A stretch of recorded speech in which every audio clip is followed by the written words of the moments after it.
Hello YouTube, welcome to episode 4 of Fixing Things from eBay for Profit. This time we have Zelda, Oracle of Seasons, and Pokemon Crystal. Let's get into it.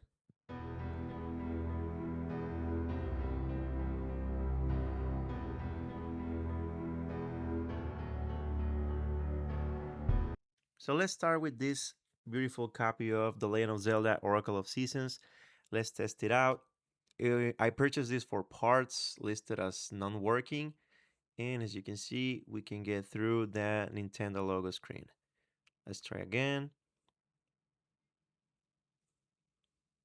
Nothing at all, white screen. Uh, Now let's blow a little bit on the cartridge, old school style, and try once again. Nothing. As you can see, this was listed for $40. So it was a great deal. This game goes from all the way from $65 to $85 when you are selling it in great condition. This one is not in perfect condition, but let's try to fix it first. So just looking at the board, I don't see any real damage on the top. As you can see, there's some dust close to the pins on the bottom, and the back side of the board looks just as fine as the top side. So I don't see anything that could be creating the issues. So let's start by testing the voltage on the battery. This is a CR1616 battery. It should have around 3 to 3.2 volts, and it's in great condition actually. For it's probably the original battery, and it's 3.1 volts, so this will last for a long time. We don't need to swap it. So I think that the best route to go with this game is to reflow it. Have done this in the past several times, and I also have a specific guy doing this. If you're interested in watching that, I'll leave a link in the card on the top right corner on this video. So I'll do this very fast. Put flux on all of the legs. As I said before in my videos, I don't like to look for what a specific leg is not creating enough contact with the board. I like to pretty much reflow everything, because if one of the legs is actually not having contact with the board, what assures me that some other leg won't have the same issue happening in the near future. And we want to create happy customers. We want to have them happy. We want to sell them quality products. So let's go ahead and reflow all of the board. Just put some high quality flux on all of the legs and use my soldering iron on each leg one by one. For the bigger ones, I put some little solder into the tip of the iron to add fresh solder, and for the smaller ones, I only use heat. For reflowing, as you know already, you just need to heat until you see the solder melt and then remove. That takes 2 or 3 seconds at most. Now let's clean with a Q-tip and IPA to put it back into the cartridge, and let's test it. I normally don't expect games to work at the first attempt after a reflow, but let's see. Would you look at that? Nintendo and Capcom. One of the best games for the Game Boy Color in my opinion, along with Oracle of Ages. And it seems to be working just fine. So yes, the issue was that one of the legs was not making contact with the board. So let's name this Layout T Gaming Shop, just to test if the game saves correctly, and if that's the case, we will be able to list this very soon on eBay. Take it out of the console, turn it on once again, start very fast, so we are good on that side of the fix. Press start. Yes, we have a save file, so that means this game is completely fixed. Let's jump into the other one. So for this Pokemon Crystal, this was also listed as for parts. I paid around $130 for this copy. This is one of the most popular games that you can get, and it goes for all the way to 170, and I have seen it listed for $250. So if we can fix it in this condition, it should go around $200, $190. So let's test and see what we got. Scramble Nintendo logo.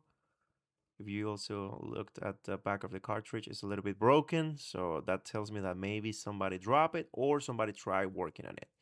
In some of my videos, when I'm working on these games, people says that it was just cleaning of the pins. So let's do that first, just to discard this possibility. Anything can happen. As I said multiple times in the past, I'm not an expert. I'm learning, but this is something that I really enjoy doing, especially if I'm able to save these all great games. So let's. Oh, look at that! We have the Nintendo logo. Oh, but nothing after that. Let's try again. Nintendo logo. Nope. We will need to inspect this closer. So let's open the game and see what we find. Just I can see that somebody worked here. They left some solder on TP3. I think this is like a ground pad that goes to that bias. And that bias is also not in good shape. I don't know if you can say that or tell that on the camera, but it's darker. I don't think it has copper on that side. On this side, you can see that the battery was poorly installed. It's barely sitting on the board. So somebody definitely worked on this before I got it. Other than that, poorly installed battery, but that shouldn't affect the playability of this game. It's just for saving. You can actually put it into the Game Boy Color and make it work with no battery at all. So I'm guessing that those vias that I pointed out before are the main issue.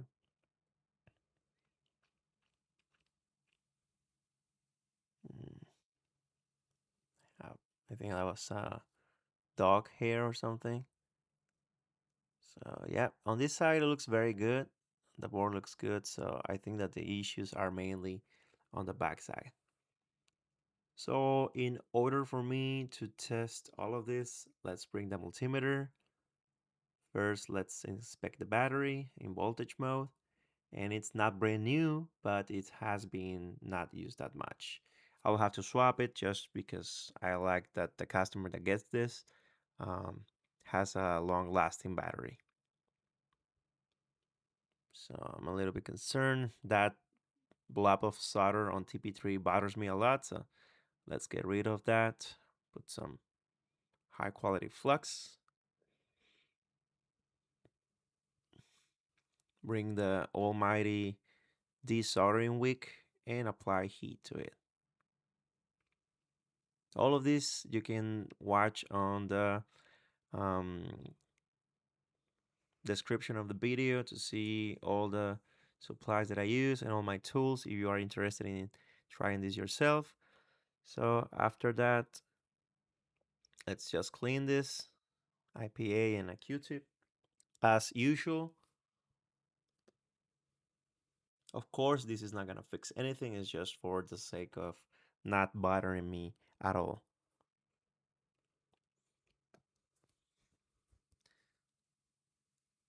So now let me look at that. That's barely holding up there. So now let's remove the battery. If you have the moment, if you enjoy this content and if it's helpful for you, don't forget to subscribe and give a like. It helps my channel a lot. So we have done this in the past several times. Let's just look how easy it came out. Super, super easy. So let's start looking at this backside where we spotted, I think it's one or two, I think it might be three vias that seem to be damaged. So this one goes all the way to here. Oh, to TP3. So that's why they had that solder there. Somebody was trying to fix this. And the other one goes to TP2. So let's see if there's a connection. Let me bring back the multimeter. This time we will use continuity mode. we hear a beep. So nothing and nothing. Mm. Mm, not quite sure, but there's definitely not continuity to from this BS to that ground path. I think those TP 1, 2, and 3 are ground paths. So now let me bring a working copy of Pokemon Crystal like I usually do, just to confirm that this should have continuity. And as you can see on both the screen and the noise, it should. So we found two broken BS. The other issue that I can see, and sorry for the angle that I am holding this, it allows me to look better at the board. It's this tiny BS goes from here to here. It should have continuity. Now let's see on the not working board. Just double checking that everything's correct. And yes, we don't have continuity. So far we have three faulty traces. That will be a lot of work, but for a game like this that is worth so much money and it's so fun to play, we can do that. Remember, we just need patience and focused. We have to be focused. This is something that can easily uh, get you out of your mind. So these are the 2 points, 3 points that we are gonna solder. Let's start by putting some solder into the both of the TP 2 and 3 that we are gonna solder. Let's apply some solder, and to the one that I removed. It's okay. If I knew I needed to fix that, I will have still removed that just to add new. So now what I did is I used my AWG28 copper wire, inserted through the broken BS, and on the other side, I tried to route it in a way that it doesn't touch any of the BS. And now, as you can see very close, I put some more flux, hold it, and melt the solder that I put before. It's complicated, but the trick is that you have to also heat up the copper so it holds to the solder. So now let's cut the excess. We bend it a little bit more, put it into position. Remember, we are fixing for someone, so for a future owner, so we want to do this in the best possible way. So now let's solder on the other side, on the BS. I tested, and this BS is pretty much, it goes on both sides to the same thing, which is the resistance that is on top of that BS. So it's okay if we solder from the top to this other side. So after that has been installed, what I did is now I'm doing the right BS. Same thing, copper wire, put it through. I also put some Copton tape because I don't like that they are all loose, and if something happens in the future, if these wires touch each other, it might create a shortcut and the game can stop working forever. So just for safety issues, I put that piece of tape on top of the first trace that we fixed, but below the second one. That way they are not never gonna touch each other.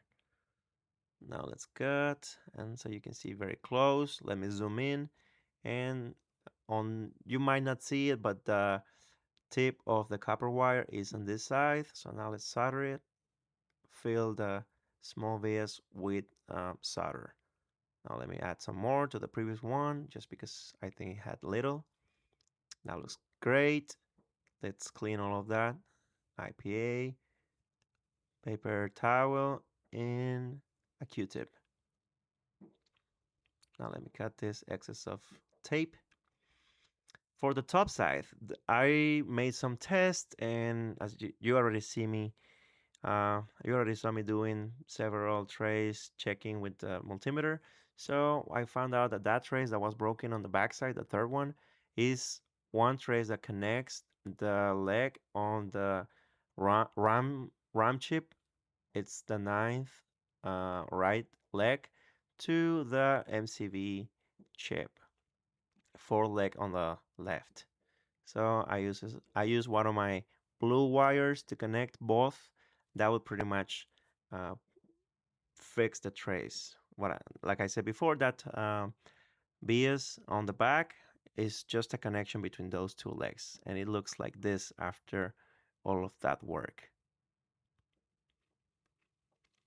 Not my best work. Actually, for me, traces are a little bit complicated to fix. I wouldn't recommend somebody that is learning or practicing doing this. It's just nerve wracking, and I wouldn't recommend that at all. So now, after all of that work, let's try and test the game to see if we have something. If not, bummer, we will have to do more work, but let's see. Look how it looks on the backside of the cartridge. So best of lucks. Let's bring the Game Boy. Put the game. Oof, so far so good. Yes. See, we fixed it. A lot of patience. Thank you guys for watching. See you guys in the next one.